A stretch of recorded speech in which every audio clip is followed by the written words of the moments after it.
আমাদের আমি একটু অনুরোধ করবো আমাদের যারা আছেন যদি মাইক্রোফোনটা নিয়ে দর্শকদের কাছে যান তাহলে আমরা দর্শকদের সরাসরি জিজ্ঞাসা নিতে পারি।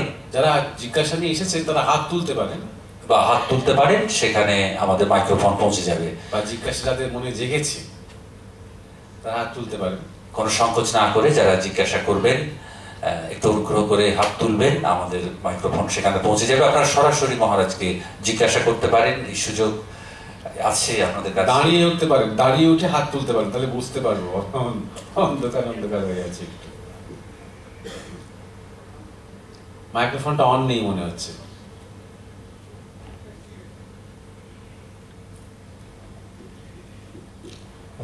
হ্যাঁ, একটু আপনার নামটাও বলবেন।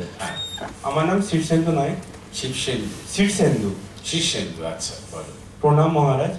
এই বর্তমান ধর্মবিদ্বেষের যুগে আমরা কিভাবে এটাকে গ্রহণ করব, মানে আমাদের কি করণীয়? মানে সারা পৃথিবী জুড়েই তো এটা চলছে, এটা আপনি বললেন, কিন্তু আমাদের এটা কি করণীয় আর আমরা কিভাবে এটাকে গ্রহণ করব? তুমি তোমার ধর্ম পথে এগিয়ে যাবে শীর্ষেন্দু।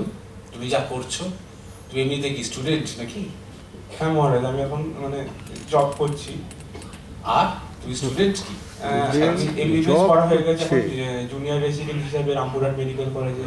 আচ্ছা আচ্ছা, সেটারও একটা ধর্ম আছে। তুমি যে মেডিকেল কলেজে তুমি এখন আছো, যুক্ত হয়ে আছো, বসো, সেটা ভালো করে করো এবং নিজের যে সাধনা, যে জব করছো, সেই জবটা আন্তরিকভাবে করো।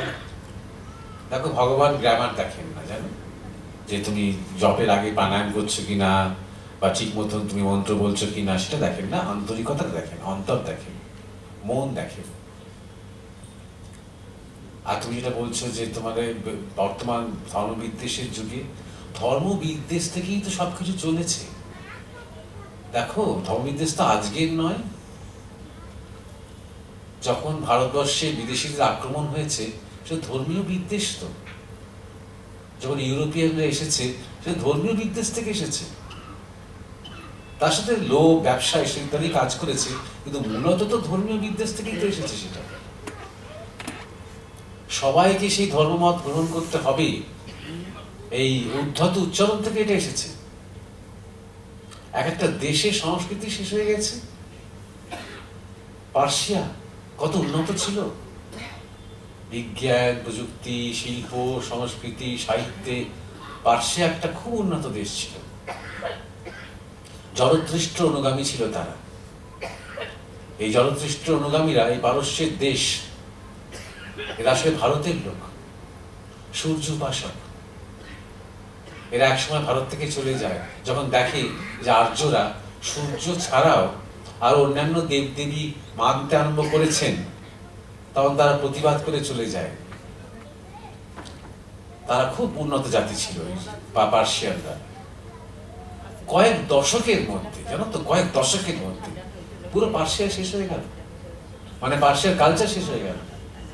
ইরান, আজকের ইরান শিয়া মুসলিম প্রধান, এখনো সেখানে খোমেনি সবকিছু চালান, একটা ইসলামিক রিপাবলিক ওটা। তা ধর্মবিদ্বেষ তো আজকে নয়। যে কজন জরাথ্রিস্ট বা পার্সিস বাঁচলো, কোথায় বাঁচলো বলতো? ভারতে বাঁচলো।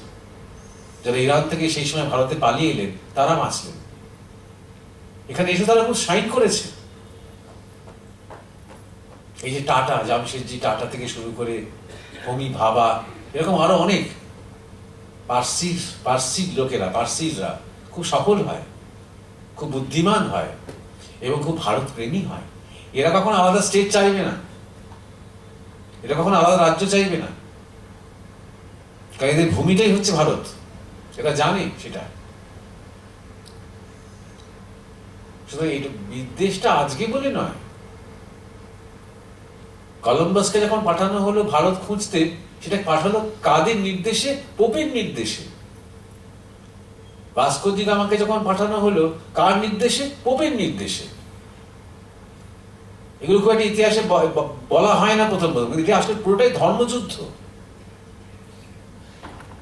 এবং এই কথা ঠিক যে ভারতবর্ষ লড়াই করেছে, খুব লড়াই করেছে, কিন্তু ভারতবাসীরাও বিশ্বাসঘাতকতাও করেছে। অনেক জিতে হচ্ছে, অনেক হেরে হচ্ছে। এবং তার সাথে সাথে আজকে যেটা দরকার শীর্ষেন্দু, সেটা হচ্ছে আমাদের খাত্র শক্তি, বিশেষ করে বাঙালিদের বলছি। স্বাধীনতার যুগে যে সমস্ত বাঙালি বিপ্লবীরা, কত কত বাঙালি বিপ্লবীরা যারা স্বাধীনতার মন্ত্রে দীক্ষিত হয়েছিল সেই অগ্নি যুগে, তারা প্রচন্ড ধর্মবিশ্বাসী ছিল, তারা ভগবত গীতা পড়ত, তারা বিবেকানন্দকে প্রাণ থেকে ভালোবাসত, তারা নিয়মিত ডন বৈঠক, যোগ, ব্যায়াম, লাঠি খেলা সবকিছু করত। কেন? যে দেশকে স্বাধীন করবে বলে। এটা কি শক্তি? খাদ্য শক্তি। তুমি দেখবে আজকে আমরা বেশি জিমে যাই, খাদ্য শক্তি নেই, বডি শেপ তৈরি করছি। কেন? কাজ কাউকে রক্ষা করবো বলে নয়। নিজের ঘরে যদি কখন আক্রমণ হয় তখন বাঁচাতে পারবে না সে জিম করে। যারা যোগাসন করছে, কেন করছে? রক্তচাপ কমানোর জন্য করছে, কাউকে বাঁচানোর জন্য নয়। এই খাদ্য শক্তিটা আমাদের ছিল, হারিয়ে গেছে। কিভাবে হারিয়ে গেছে বলতো? অহিংসা অহিংসা অহিংসার বচন শুনিয়ে, যে আমরা নাকি অহিংস, আমরা নাকি কারো গালে হাতও দিই না, আমরা কি চড় খেলে আরেকটা গাল বাড়িয়ে দিই, এটা নাকি হিন্দু ধর্ম। সত্যি কি তাই? তুমি তাহলে ইয়াং ছেলে, তুমি ভালো করে যদি একটু পর্যালোচনা করো, তুমি যদি শ্রীকৃষ্ণ কি বলছেন অর্জুনকে গীতায় দেখো, তোমার কি সত্যি মনে হবে শ্রীকৃষ্ণ অর্জুনকে বলছেন যে শোন, ওরা যখন তোকে মারবে মারুন না, তুই আরেকটা গাল বাড়িয়ে দে, দেখ না কত আনন্দ। বলবে? সুতরাং নিজের মধ্যে কিভাবে খাদ্য শক্তি বাড়ানো যায় সেটা দেখো। আর খাদ্য শক্তি আরেকটা দিক আছে, ব্রাহ্মণ্য খাদ্য শক্তি হয় জানো। অর্থাৎ তুমি হয়তো বুদ্ধি দিয়ে অনেক কিছু বুঝতে পারছো, এবার যখন ফিল্ডে কেউ আজে বাজে কথা বললো, তর্ক করতে পারবে তার সাথে, যুক্তি দিয়ে তর্ক দিয়ে তাকে হারাতে পারবে তো। এটা হচ্ছে ব্রাহ্মণ্য খাদ্য শক্তি। এটার চরম উদাহরণ হচ্ছে আচার্য শঙ্কর, আদি শঙ্করাচার্য, যিনি বৌদ্ধ ধর্মের বা বৌদ্ধ মতবাদের সে সময়ে যে একটা প্রচন্ড স্খলন হয়েছিল, সমাজে পচন ধরে গিয়েছিল, সেই বৌদ্ধ ধর্মকে তিনি বলতে পারেন শুধু তর্কে জিতে, জায়গায় জায়গায় গিয়ে শুধু তর্কে আহ্বান করেছেন সবাইকে, পণ্ডিতদের তর্কে হারিয়ে তাড়ালেন তিনি। বৌদ্ধ ধর্মকে তিনি দেশ ছাড়া করলেন শঙ্করাচার্য। এটা হচ্ছে ব্রাহ্মণ্য খাদ্য ধর্ম, লড়াকু মনোভাব। আমি খুব পড়াশোনা করেছি, আমি খুব সাধুসঙ্গ করেছি, আমি খুব গুরু সঙ্গ করেছি, আমি অনেক কিছু জানলাম, অনেক কিছু বুঝলাম, বা খুব ভালো লাগলো, কত আছে ব্যাপার, কত কিছু জানার আছে। আচ্ছা, ওরা তর্ক করছে, ওরা উল্টো পাল্টা তর্ক করছে, উল্টো পাল্টা কথা বলছে, বলুক কি করা যাবে, আমি তো জানি ঠিক। এইখানে নয়, এটা কিন্তু ব্রাহ্মণ্য, ব্রাহ্মণ্য কিন্তু খাদ্য শক্তি নেই। ব্রাহ্মণ্য খাদ্য শক্তি মানে হচ্ছে আমি যা জেনেছি, যা সত্য বলে বুঝতে পারছি, যখন কি উল্টো পাল্টা বলবে, বিরোধী কথা বলবে, আমি সেখানে গিয়ে তার মোকাবিলা করতে পারবো কিনা, আমি চ্যালেঞ্জ গ্রহণ করতে পারবো কিনা, যে তোমাকে আমি তর্কে আহ্বান করছি, এবং যদি হারো তাহলে স্বীকার করবে তুমি ভুল করেছো, আর এই কথাগুলো বলবে না, এটা করতে পারবো কিনা। স্বামী বিবেকানন্দের মধ্যে সাংঘাতিক ছিল এই ব্রাহ্মণ্য খাদ্য শক্তি। মাঝে মাঝে খুব মজা করতেন তাই নিয়ে, ছেড়ে কথা বলতেন না। ভারতবর্ষ সম্বন্ধে অনেক উল্টো পাল্টা লোকের ধারণা, আজও ধারণা, তার সময় তো আরো ছিল। ভারতবর্ষ একটা মানে সেই গরু পূজার দেশ, কুসংস্কারের দেশ, এইসব সবাই জানে। আমেরিকাতে একজন ভদ্রমহিলা বলছে, শুনেছি আপনার দেশে নাকি মেয়ে জন্মালে তাকে নদীতে ফেলে দেওয়া হয়, মানে শিশু মেয়ে জন্মালে। স্বামীজি বলছেন, ঠিক শুনেছেন ম্যাডাম, তাই না, একজন মানে প্রসব দেওয়ার কাজটা, প্রসব করার কাজটা পুরুষরাই করছে আমাদের দেশে। এই হচ্ছে ব্রাহ্মণ্য খাদ্য শক্তি, চুপ করিয়ে দেবে একদম, আর একটা কথা বলতে দেবে না, বুঝতে পারছো। আবার আছে বৈশ্য খাদ্য শক্তি। ইংরেজদের বিরুদ্ধে লড়াই করার সময় কত ব্যবসাদাররা কতভাবে কোঅপারেট করেছে জানো। পাঞ্জাব ন্যাশনাল ব্যাংক তৈরি হয়েছিল শুধুমাত্র ন্যাশনালিস্টদের জন্য।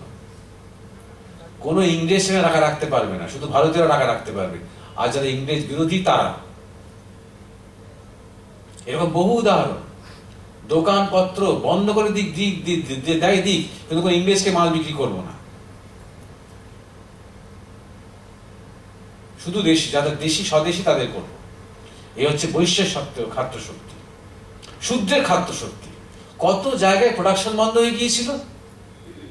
সাধারণ কৃষকেরা, সাধারণ শ্রমিকেরা, যারা দিন আনি দিন খায়, তারা পর্যন্ত কাজ বন্ধ করে দিয়েছিল ইংরেজ মালিকের বিরুদ্ধে প্রতিবাদ করে, বিপ্লবীদের সমর্থন করে, বিপ্লবীদের লুকোতে সাহায্য করে, নিজেরা মার খেয়ে তাও প্রাণ দিয়েছে, কিন্তু হাল ছাড়েনি।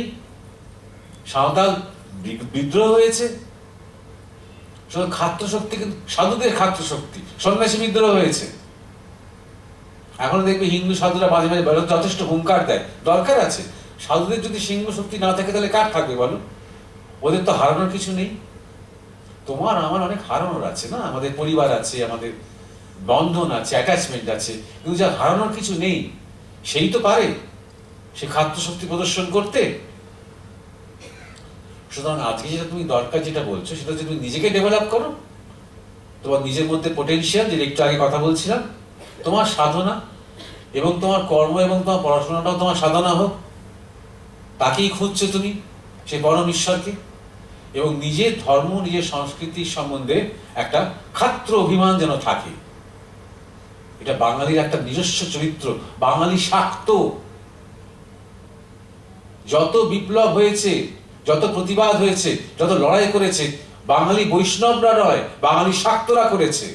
মা কালীর নাম নিয়ে করেছে, মা দুর্গার নাম নিয়ে করেছে। সব বীরত্বের প্রতীক, দেখো, সব যুদ্ধের প্রতীক। কর্তব্য বলো, এইটাই কর্তব্য। পরে আর কেউ থাকলে একটু হাত তুলবেন, বাবুর পর।